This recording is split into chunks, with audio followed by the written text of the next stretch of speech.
There we go. All right, everybody, welcome back to another episode of Do That But Better. I'm Eric, here with my brother Zach, and today we have a very special guest, Carly Wilson, who, brief intro, let's see, worked for Red Bull, skydived a bunch, then started running marathons, then started doing CrossFit, owned a CrossFit gym, then got really good at marathons, and is now over 100 and still going, and is training people how to run marathons with muscle instead of being, your typical marathon runner. So she has been through it all, been featured on CrossFit.com. If you want to check that out in the old CrossFit journal, look up Running with Muscle. So she's basically famous and works for FitAid. She's Yeah. all over the place. And she's the So, best runner I know. yep, So without there a you doubt. go. So, welcome, Carly. Did I Thank you. cover it all? Thanks for Is having there me. more? Oh, and Fuel Your Heart. I didn't even mention that. We'll definitely Oh, talk about that too. thank Um, you. so obviously we want to hit some of that stuff because I know a lot of people have questions. I feel like there's a lot of assumptions people make about running and like, well, I want to lose weight, so I should just start running. And if I run, I have to wear these shoes and I have to eat this way.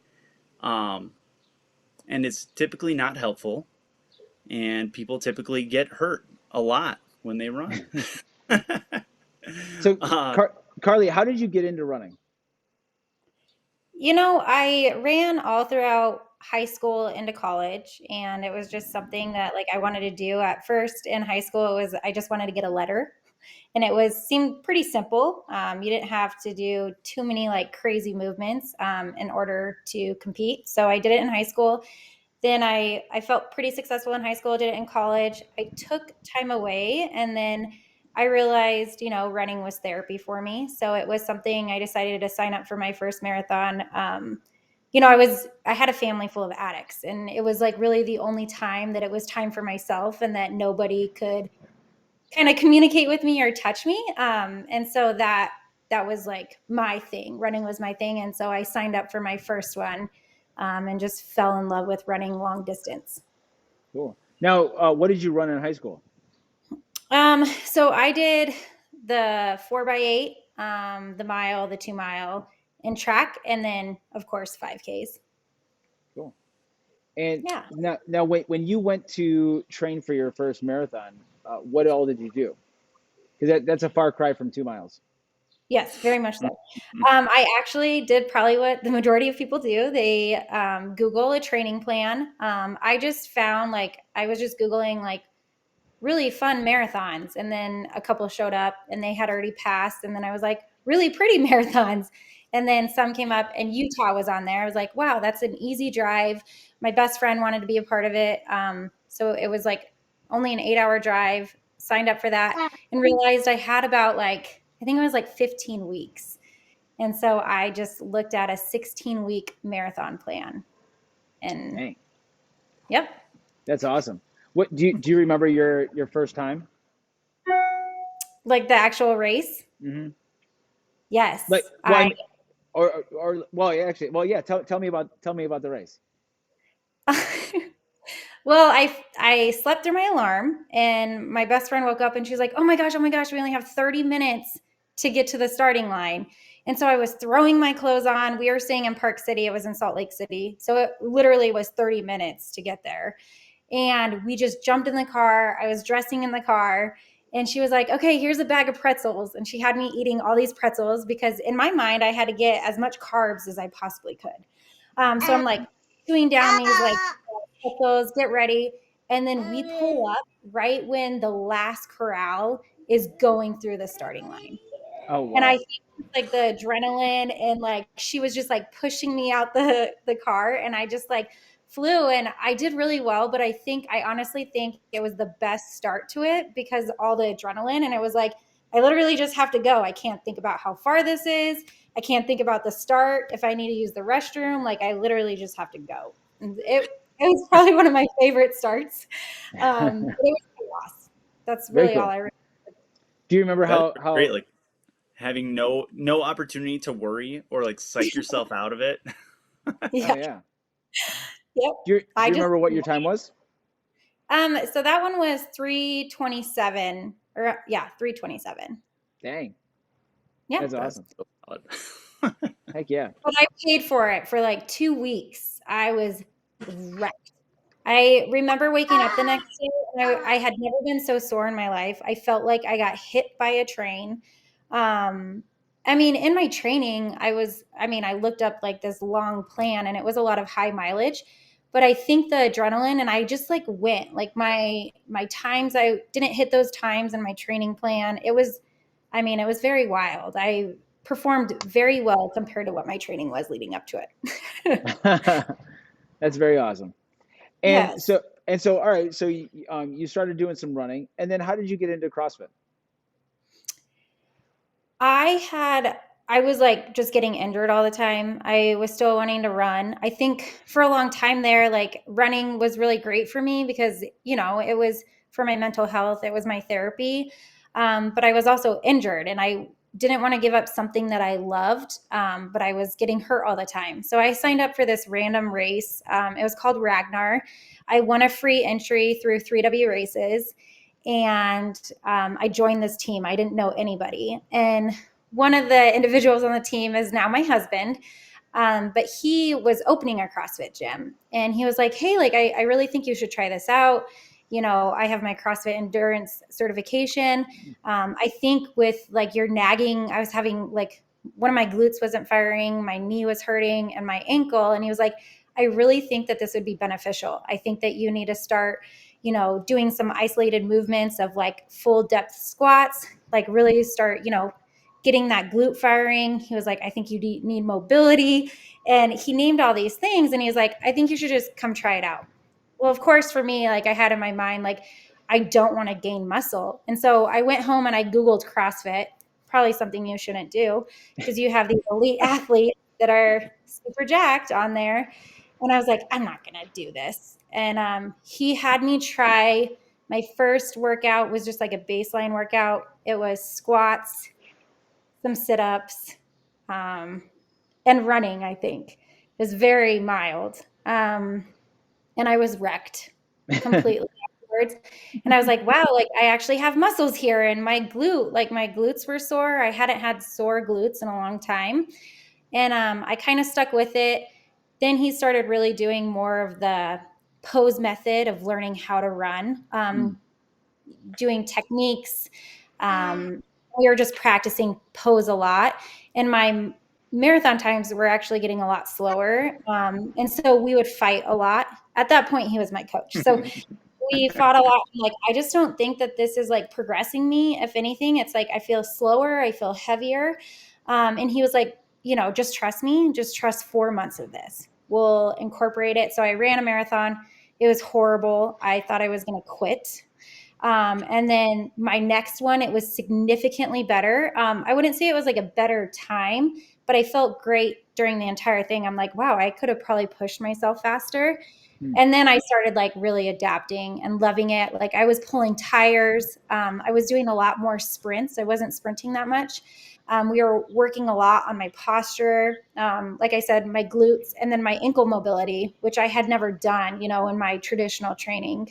And then he also before one of my marathons, he cut my training in half, my mileage in half. And I felt great during it. So it was just a very significant difference. There was a lot of changing going on. It was mindset too. When I met him, I was probably about 90 pounds. Now I sit at 125, but that amount of muscle I have compared to back then is like a significant difference. And That I is look, insane. mm-hmm. Yeah. Wow. Yeah, and so what kind of difference do you see, like, yeah, having 30 more pounds and running? I honestly, like, I feel better. In the past, like I said, I would have ran a marathon and I would have been out for 2 weeks. Hmm. Everything would hurt. Like my ankles would hurt. Like, I remember my knees, like I felt like they would just like almost feel like they were going to snap off. Like I just had so much pain. And then now it's like I could go back squat the next day. I feel really good. My posture feels good. I feel like I can breathe better. You'll see people at like towards the end of a marathon where they're like limping really bad, or like they have super tight hip flexors, or they're completely round and they like can't keep their posture held high. And I feel great. I mean, sometimes like I'll have slower marathon times. But it feels really good running. Like it doesn't like hurt where people say Mhm. like, that was the death of me. I don't know if I could do that again. Like I do them all the time, and, I just recover really well. That's awesome. What year was that you started getting into CrossFit? Yes. So that I would say that I was really into it about 2013. Okay. And Yeah. so that's when you started doing like the now, I mean, because they don't really have the CrossFit endurance so much anymore. Now there's like the aerobic capacity course. What were some of the things? Now, did you take the CrossFit endurance course? I did. Yeah, And I did. have you taken the aerobic capacity course too? Yes. And Did, the pose method. Yeah. okay. Now, what are some similarities and differences in like the CrossFit endurance um, like seminar versus like aerobic capacity? Yeah. I feel like, from what I remember, I mean, I took CrossFit Endurance in 2014, at the Mhm. end of 2013, sorry. And I took it with Valerie Hunt.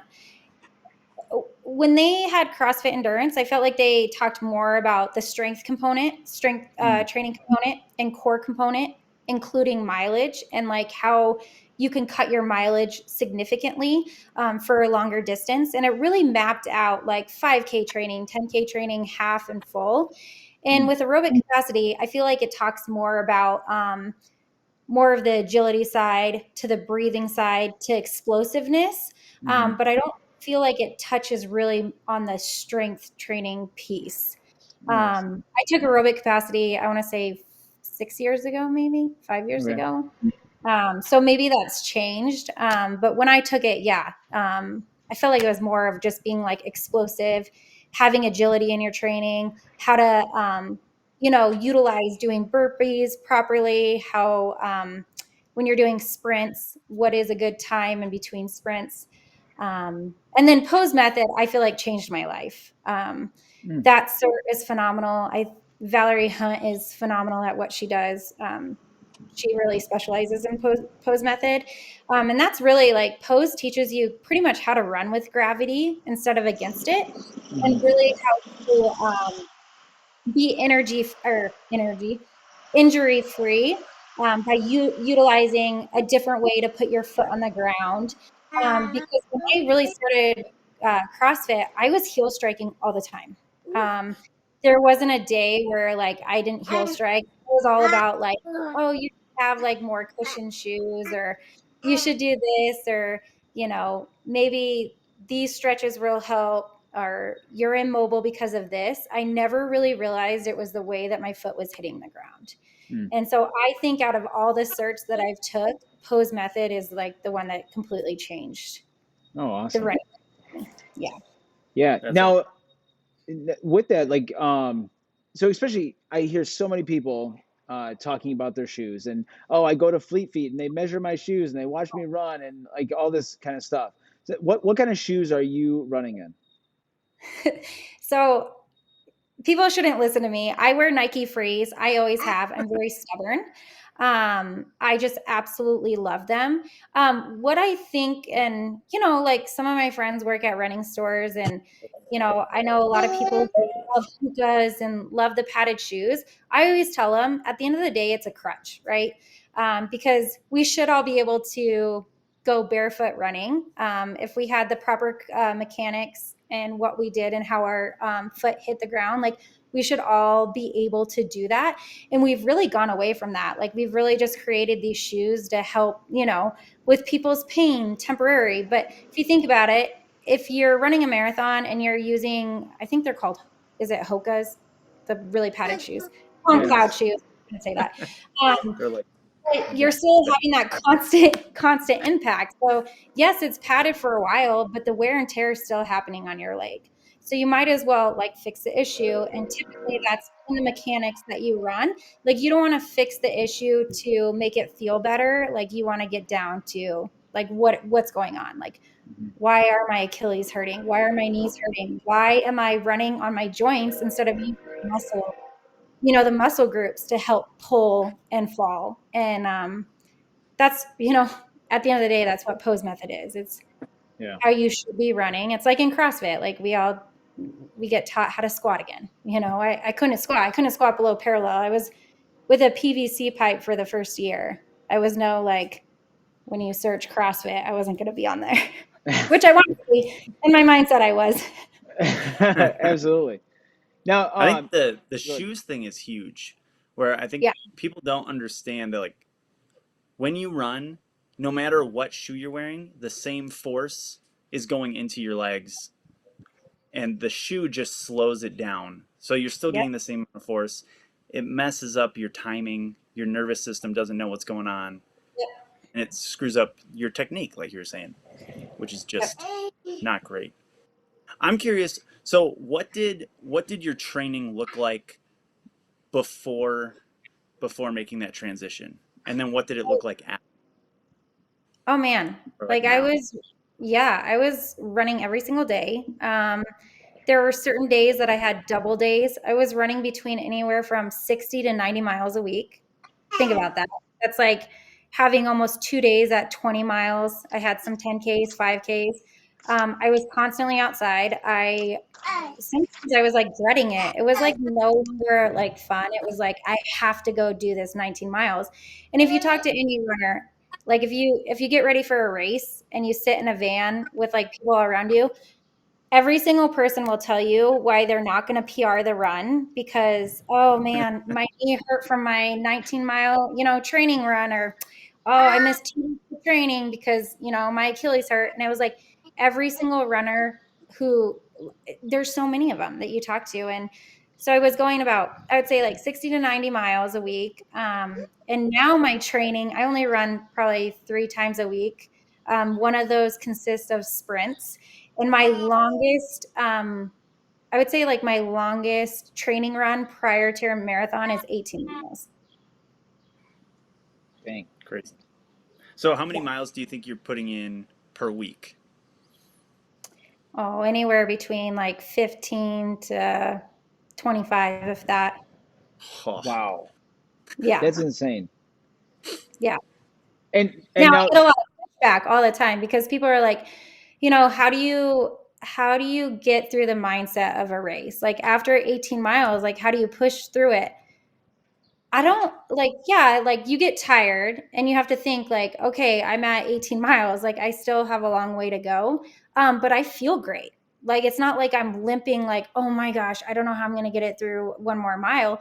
It's like, yeah, I'm tired and like it might be hot, like it might be windy, but I can still go. Like it's not my body breaking down. It's just like mindset piece that you have to like really train. But the best part of including whether you call it CrossFit, strength, gymnastics, when you include that into it, it's also testing your mindset. Like I do Fran, like Fran tests your mindset. Like I can do one more rep. Like I'm fully capable of doing it. Or, I can lock this out. If I lock this out, I have 3 more to go. It's still training it. It's the same thing with the marathon. You just have to think 1 mile at a time. Like I can get through this mile. And it's like the next one. Before you know it, you're ending it and you feel great. And I didn't have that feeling prior to including CrossFit into my training. that's awesome. So now, so you're running about 3 times a week, and now what are your other days of the week? It's CrossFit, yeah. Or it's typically like a strength piece. Like I include back squat, press, and deadlift every week. I have like I'll do GVTs on Monday, and then typically Mondays I'll have like a double day where I'll do GVT in the morning, and then the evening I'll have like a 5K, and it's not for time. I usually have one time trial a week. It's either in my sprints or like my 5K, 10Ks, and 8 milers are usually my time trials.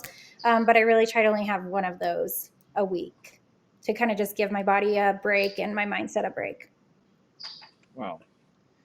And now, how long of a process was it for you to go from 69 or 60 to 90 miles down to like 15 to 25? I would say that took about 6 months. And All it, right. it was a lot of trust, right? Like I just had to trust Zach and um, his training plan. And it wasn't easy. And it wasn't easy too, because growing up in high school, like I had an eating disorder. So also in my head, like running long distance, like would make me lose weight. And so when you incorporate CrossFit, like you have to eat a lot more too. And I was eating different things. Like for when I was going really long distance, like in my head, it was like, I have to eat spaghetti, carbs, like all of this stuff, where not only is he like changing my programming, but he's changing my mindset and how I look at nutrition, where I was starting to fuel more off of, I would say, like protein, fats, and carbohydrates instead of just carbohydrates. So and then I'm gaining muscle all at the same time. So I was like a mess, I would say, for that 6 months, but it was very well worth it. It was just changing that mindset, and it took time. And now I feel great. I'm like, I understand why runners could have eating disorders. I mean, I understand why high schoolers do too, but putting the two together, it's like, when you're in that mindset and you're like, I just have to go out there and train because I'm training not only to like run a race, but also for my body image. It was very interesting. And now like I feel it took me a long time, like to understand the concept of muscle and what it looks like, what makes you feel. And yeah. Man.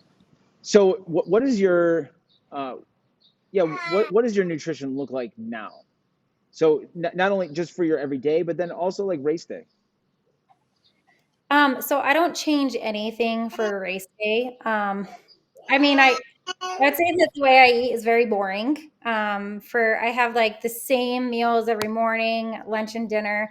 I have like a lot of vegetables. Avocados are my favorite, and then we have like chicken, like turkey and steak every week. We usually I have like a huge salad for lunch with 2 hard-boiled eggs, and sometimes I include a protein. For breakfast lately, I like love mush, which is like overnight oats. And then I have like fruit. It's all very it's very simple. I don't go crazy. And then the night before a race, I will have a turkey burger, sweet potato fries, salad at about 6 o'clock. And then I don't eat before my race. I wait till afterwards, which it took me a long time to get to that point. So I tell people don't follow that. Like I would never tell one of my athletes not to eat breakfast. I've just trained and fueled my body to the point where I just don't need it. Mm, that's pretty awesome. Now, so What does it look like during the race? Mm-hmm. Yeah, so I I have something that's it's called jet fuel. It's a pretty quick carbohydrate, but I drink it more for caffeine. I tend to just get really tired, and I'm sure that's. I've been working on my electrolytes leading up to it. I think when I get tired, that's why. But I use that, and so I take a drink every other meal, and then I have water at a 5K, 10K, 8 half, but I don't stop. Like I just have a handheld and I go. I think sometimes people think that they have to like chug water at every water station, which in return it can hinder their performance out there because they could be overly hydrating, and then they could be losing their like micronutrients, which tends to happen a lot where they have those like goos where the goos are meant where you're only supposed to have like 2 of them for the whole race and they're eating like 2 sticks of them. And so then their body can't take it because it's not processing right. And then that's when they like have to go to the bathroom, or then they're dealing with hydration issues there, or cramps galore. Like there's a lot of stuff that can happen. Dude, I That wonder was if that's always me.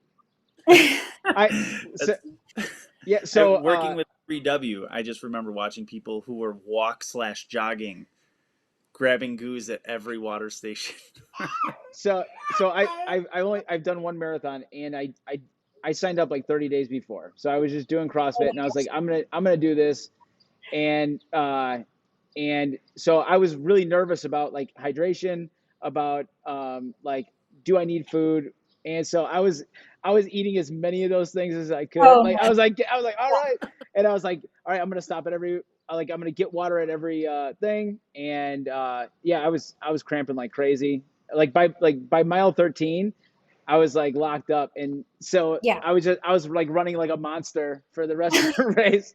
But Yeah, yeah. I mean, it does. It honestly, like, you know, it's kind of shocking to me how many times people will go out for a marathon and then the day before at the expo, they start eating and trying all these things and buying all this new goo that they've never had in a training run. And it's like, you don't know how your body is going to respond to that. Like, it, you know, you could be having to go to the bathroom the whole entire, you know, time through because you don't know how your body is going to react. So I always tell people, like, you shouldn't be changing anything 12 weeks prior to race day. Like, you should be locking in your nutrition, how you're going to like hydrate, what you're going to wear. Like, that shouldn't be happening a week before or even days before. Like, you should have that routine of what you're going to wear, and you should be running your last long run and what you're going to wear on race day. So, you know, it's not going to chafe or it's not going to make, like, I'm all about, I hate noises. Like, if something's swooshing or if someone's running next to me and they're like clonking their feet on the ground, I can't handle it. And so I wear the same race outfit every single marathon. Like, you'll rarely see me like change it. And I also don't listen to music or anything. So I don't have that problem of trying to put like where you should put the wires and stuff. But everything is very much the same. And I tell people, like, you should try it out on your long run so you can, you know, if you have to remotely change something, you can. Very cool. I gotta tell you, with the noises, I did a 10-mile trail race a couple years ago, and someone paced behind me the whole time. Oh, see, I And can't do it. I'm like, you want to go by? He's like, no, it's a good pace. And Okay. his feet are just like thump, thump, thump, thump. Oh, He is known in the community for being a loud runner. That like you can for 10 miles. and everyone makes fun of me. Like, one of my girlfriends, Kayla, she likes to run marathons with me, which is like, that's how we bond. We go like find really cool places to go run. We were just in Martha's Vineyard.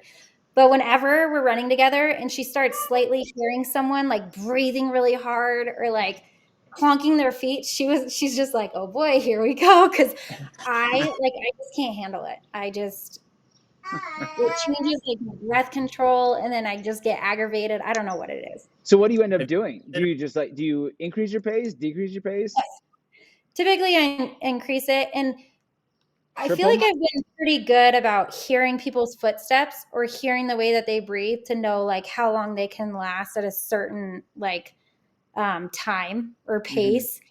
And I'll either like slam on my brakes and just be like, go around, or I'll speed up and try to just like hold that pace for a couple miles and I'll adjust later on.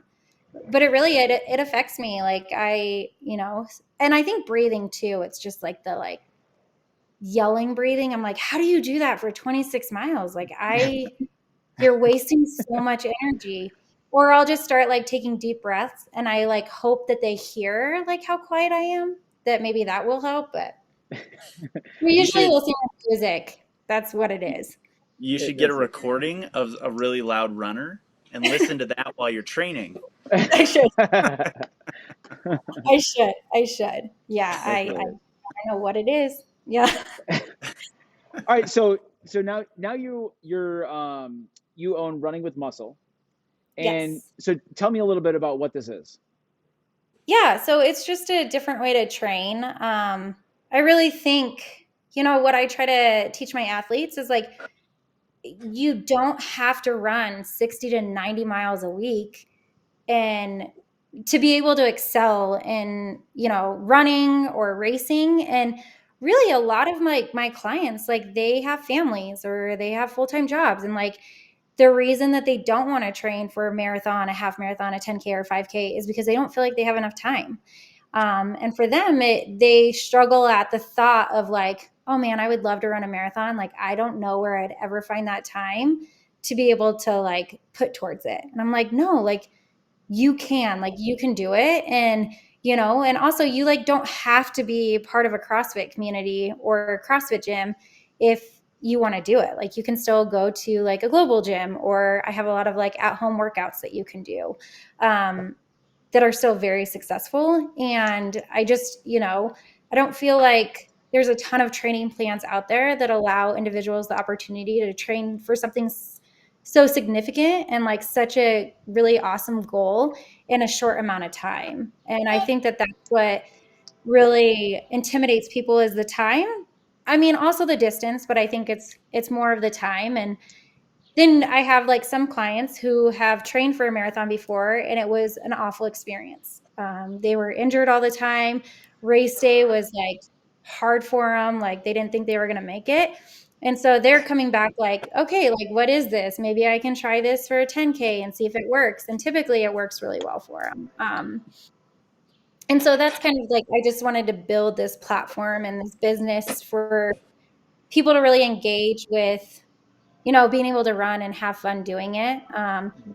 Because I've had the opportunity to do that. And now like, I absolutely love it. I can't imagine not having CrossFit and running, or not even having strength. Like and then there's a piece of like mindset and eating too, to go over, but it's really just giving people that opportunity to achieve a goal that they want, without, the time aspect to it. And That's cool. Mm-hmm. Now, do you try and work with like a certain demographic? Are you trying to do like the Couch to 5K, or like, hey, I only want to deal with marathon runners, or who exactly do you like would be your ideal client?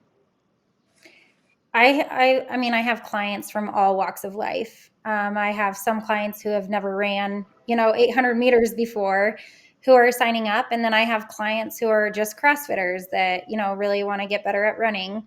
And then I have like my average clients who like their goal is to do a successful half marathon without being in pain. Um, or like I have some that are doing like these relay races, like Ragnar, or the Colfax relay, one of my clients just did, and they just want to like enjoy like being out there with people and having fun. So I'd say that they're from all walks of life. But before they even start with me, like they'll tell me, I'll ask them if there's a race coming up, or if they're just looking to get better at running. From there, we'll kind of go through like an interview process of how much time you need, because the last thing I'm going to do is have a individual who wants to run a marathon in 3 months and they're not even capable of running a mile. It's all about baby steps, and I'm just not willing to like have these runners who are so eager to start right now to train for like a marathon 2 to 3 months and not have like a base to them, because that's what injury is. Like we all have to take baby steps in what we do, and if they can't even, run a mile a week and put that in their schedule, like there's no way like I can get them to, have something every day. So it's just taking baby steps. So I mean, like I said, they're from all walks of life, which is really fun. Yeah, that's very cool. Now, Eric, you had mentioned something about Fuel Your Heart. So, yeah, what is that? Yeah, so my girlfriend and I, we own a nonprofit. It's called Feel Your Heart. What we found is, we were trying to raise awareness for the fires that were happening in California. Unfortunately, one of the founders to the company that I work for, he lost his home out there. And so we kind of felt like helpless. Well, at that same time, the fires in California were happening, the fires in Oregon were happening, and then the fires here in Colorado were happening. And we were like, how can we create awareness for all of them and get people like invested in the cause? And for us, it was like when we can do like a workout, or when we can do something that's like hands-on where we feel like we're a part of it, we're more likely to want to donate, and also spread awareness. It's just how it is with a lot of people. Like it's sometimes hard for people to just kind of like write a check or donate money when they just don't feel tied to it. And so we were like, how can we take this, like how can we raise awareness for anything, by being hands-on? And with Fuel Your Heart, it's the concept of including like sports, endurance, and like CrossFit events, by donating to a cause where people can be hands-on, feel like they're a part, getting a good workout in, and being able to promote it on their own social media channels that they've done something. So one of our biggest ones was running 4 miles every 4 hours for 48 hours. And it was like so exhausting. But it allowed individuals in the community to run 4 miles with us on their own, doing the whole thing with us. Some were just walking a mile, some were running a mile, but it gave individuals all like different opportunities to be a part of a cause where they were not only donating money, but they were donating like their time, their mindset, and their hard work for whether it was a mile to 48 miles, and feeling a part of something and also feeling a part of a community. That's awesome. Yeah. Wait, so that one, it was 4 miles every 4 hours? Mhm. That sounds dope. I am all about, like, I was just telling Natalie, so that's my wife, the other day. I was like, I think I want to try and run for 24 hours. Just give it, like, I sort of love that whole, like, just the longer the better. Now, I don't actually like to do long things often, but I like to challenge myself every now and then to see if I can do it. But Yeah. man, so now is that something that it comes up periodically, or is it just something that you can do, or like how does that work? Yeah, we've done it twice. We just kind of come up with different ideas depending on the event that we do. We talk with the event organizers and say like, hey, like, what do you think your community like would want to see as far as like a physical activity? And they'll let us know. We're actually doing it again in August. And yeah, I think everybody should do it, honestly. Like, it's like if you're that, like, if you can run 4 miles, like it's worth trying. I mean, I learned a lot about myself, especially in the like night runs to the morning runs. Because it's just you out there, like you're so sleep deprived, but you're doing like something so significant. So it's really, I mean, it was really good for my mindset. I feel like after I did it the first time, like I could conquer a lot of things. I learned a lot about myself as an athlete too, as far as like recovery. I mean, because at night it's hard. Like you come in and like you have about 3 hours of sleep.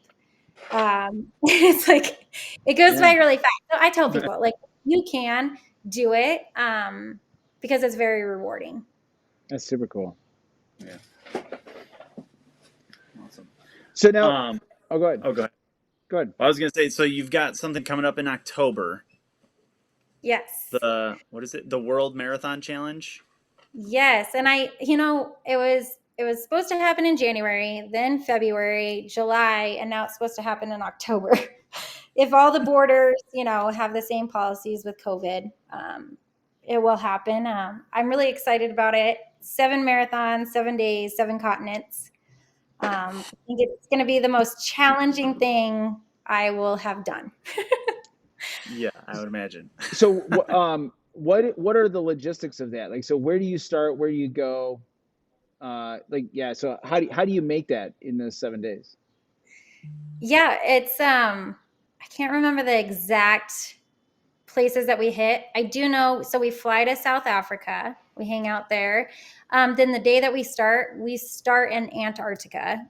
So we get up really early, we fly to Antarctica. I believe we have 6 hours to complete that marathon. And then from there, we go back to South Africa, and then we work our way down, and we end in Miami. Crazy. Now, wait, so now why do you start in South Africa, but you start in Antarctica? You can't sleep in Antarctica, I don't think. Oh. I think we have to, like, the way that the cold front is and the way that they can land, you have to start in, like, you can only fly there, land, go, and come back.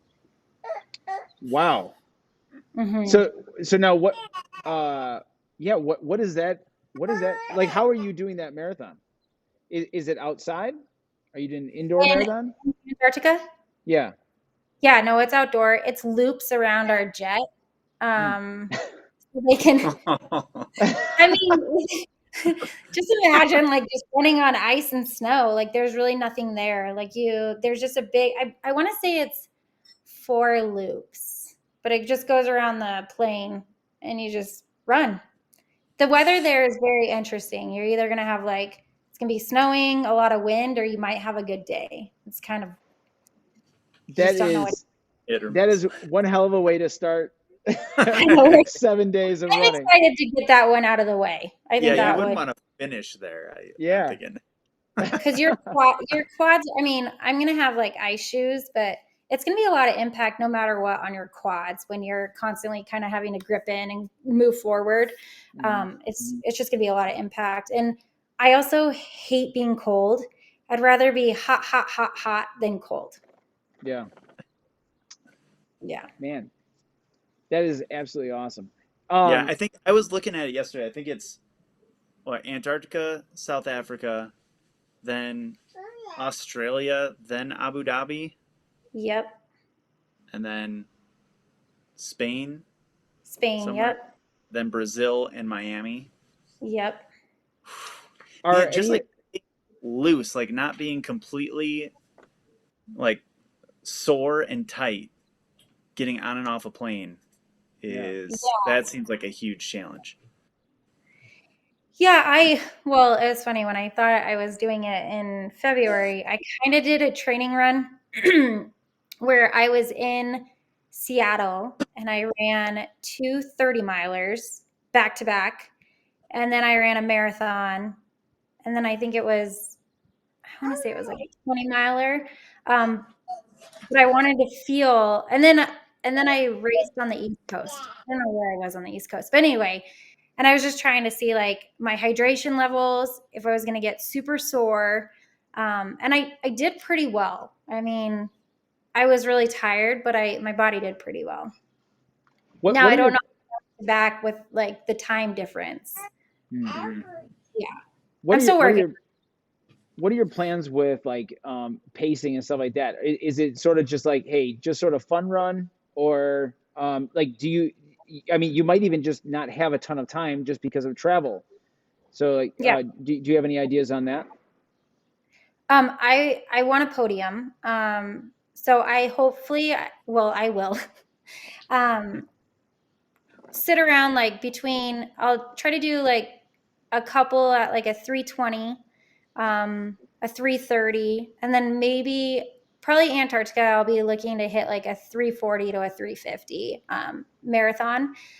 That's what I'm hoping. And then as far as recovery, I have recovery like compression legs Mm-hmm. that I will be taking with me. And then I'll be doing ice baths. We'll have a lot of those tools. We'll have a bike, so I'll be on a bike, just keeping my legs moving. And then as far as nutrition, I'm really not going to like change much. I'll probably increase my calories, but as far as like what I eat, it's not gonna like change drastically. Yeah. Now you said podium. Now is are all seven of them like a race between people doing the same thing, or is this just you doing this at races? No, there's a team. I believe there's like 40 something people who are gonna do it, and Okay. there's different countries versus countries, women versus women, men versus men, and then your overall. Oh, cool. That's even Yeah, cooler. yeah. That's awesome. Well, cool. Well, I got a question. So, for somebody who maybe they've done a little bit of running, maybe they've ran a few 5Ks or something like that, and they're looking to do a marathon. Like, what are some problems that you see with people just going from these 3 to 5 miles and then into their half marathon or marathon, and what would you do to change it? Yeah, I think the hard part with some people who's like, if they're just like really good at a 5K and they like want to go for a marathon, sometimes they're like, oh, like I can do a 5K, like I'm going to sign up for a marathon, and they don't give their body enough time to adapt to like the new training.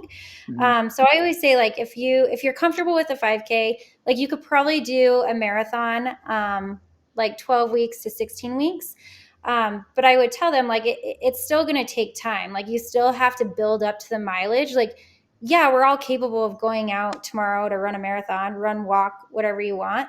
But if you want to feel like just good during it, like you have to let your body like train to get to that mode. You can't just like assume that it's going to happen in a week, you know?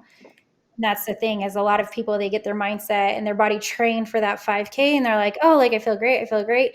It's the same thing. Like you have to start training up to 10K. And then when you feel confident in that 10K, then you start training up to an 8 miler. You feel comfortable with the 8 miler, it's 10 and then half. Like it progresses. Like it doesn't just happen overnight. Mm-hmm. And I get that a lot. Like people are like, oh man, like that must have been easy for you. And I'm like, well, I'm still on my feet for 26.2 miles. Like, yeah, maybe mindset wise, like I've trained, 113 times doing it. But it's still just as hard. It's just, I train for it. I feel good during it. And don't get me wrong, I have some pretty bad races too, where I can't predict weather. I can't predict my sleep. And those all affect, certain races. But I tell people like, you got to give yourself time. Like it is baby steps. James Clear, I follow his newsletter and he just put out something really good. He was like, sometimes it takes 5 years, to figure out if you have like a successful small business or, to see where your relationships are with your loved one or your spouses. Or if your nutrition is, doing well, sometimes like people think 21 days or a year or 2 years. Like for him, it's like sometimes it takes like that 5-year mark to figure out like, are these things working? And I think for me, like running, it took about 5 to 6 years to see my whole entire like training just come together at once. And to like understand the mindset piece, to the nutrition piece, to the mileage piece, the strength piece, the gymnastics, it all came together. Sometimes it doesn't happen in 12 weeks or 16 weeks. You get these runners who come in and they're like, oh man, didn't qualify for Boston. Like, I don't know if I'm supposed to run a marathon again. It took me years before I qualified for Boston, and so I tell people like, don't give up over one. It really does take that time and consistency. And, there's a lot of different aspects going into one run. Like you might have had like a really bad morning that morning, but that shouldn't dictate your training now and in the future. Like you can still really enjoy it. That's super cool. Very awesome. That's interesting, the 5-year thing, because John Danaher, who is a jiu-jitsu coach, says he believes anyone can completely reinvent themselves in 5 years. And he said like Mike Tyson went from like 0 to world champion 5 years, and like what's his name, Gordon something, who's like the top jiu-jitsu guy now, same thing. Yeah. But yeah, that's an interesting thought of like having that patience for 5 years. It's hard. I go back to like thinking about when Zach and I owned the gym. The first 2 years were awful. Then the third year was like, okay, we can do this. And then the fourth year was like, I literally thought this was going to be better. Like, how are we going to do it? But then when we hit 5 years, I mean, don't get me wrong, there were plenty of obstacles and plenty of like stuff that Zach and I could learn as individuals and for the business. But it did, like you finally started getting like your gears working. You're like, okay, this is what works. This is what doesn't work. And, and it was really successful by the time that we sold it. But I honestly, like it took years. I think back on my running career, it took years to learn pose. And now I feel great in pose. I mean, there's still like a lot of like technique practices that I do with like bands in my training runs, on my air runner. There are a lot of things I still practice, but I feel more confident than I did when I first started doing it. And I mean, it took years and I'm still working on it. And so I love that guy's newsletter. But when he said that, I was like, yeah, that's like, it did. It took a long, long time. But now I'm past 5 years and I'm like, wow, that flew by. So it's like letting people know, like, this is not going to happen overnight. It's like those individuals that start nutrition and they just think in 1 week, it's going to completely change everything. They're going to be shredded with 6 packs and lose all this weight. It's like, no, it takes a lot of time. And it not only takes time and how you change things, but for your mindset, even physical, for your body to start adapting to it, to change things. It takes time. Yeah. Not. I had a salad for lunch, Yeah, and it's not working. And it was a taco salad. I know. Yeah. There Yeah. should be a meme for that. Yeah. What I think I should look like and what I actually look like right now. That's awesome. Well, yeah. Well, very cool, Carly. Eric, do you got anything else? I'm just curious, what's your advice for people who are like, okay, Carly's a beast. I want to start running. What's step one? I think step one is just honoring yourself and saying like, I want to do it. And then from that point is finding a community that like supports you in doing it. And if you don't have that community, like maybe you have this one individual like where you can speak those words into reality and they can help you hold you accountable.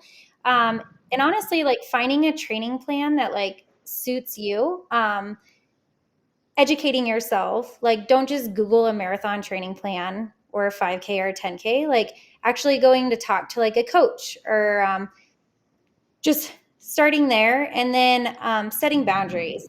I think that that's like a big part. With my clients, I make them set their workouts in their calendar and kind of having that time out, whether it's 30 minutes to 60 minutes or on their long runs. I try to program those on the weekends so they can get up really early. And really like, yeah, setting boundaries. Cause so many of us like, right. I struggle with boundaries. And balance. And so when you actually put it in your calendar, it's like cemented there. Like this is my time for me. This is when I'm going to do it. That way you're not waking up during the week. Well, I guess I'll try to train at 5 p.m. tonight, or, oh man, I missed, like I'll do it at 6 a.m. Oh, my alarm didn't go off. It's just, it creates those boundaries in your calendar and in your life. And when you have that community, those boundaries set, and then you telling yourself, I'm going to do this, it makes things a lot easier. Pretty cool. I thought for sure you were going to say go to runningwithmuscle.com. Well, that too. That was a straight up softball. And Exactly. That too. But yeah, very cool. Well, yeah. So Carly, if anybody wants to follow up with any of the things that you're doing, where can they find you? I'm on Instagram at KWill9. We're on Facebook at Carolina Wilson. And I post on both of those my journeys and then client success and then about my life. Cool. And then what about, so Running with Muscle? Yep. Runningwithmuscle.com. I do have an Instagram, but a lot of like clients I speak with on my KWill9. Okay, cool. And what about the Fuel Your Heart if somebody wants to look into that? Yep, that's also on KWill9, but it's Fuel Your Heart on Instagram as well. All right. Well, cool. Carly, thank you so much for coming on with us today. Yeah, thank you for having me. And good luck. A lot of fun. Cool. Yeah, and we are rooting for you for your 7 continents, 7 days. Yes. I look forward to talking to you guys after it.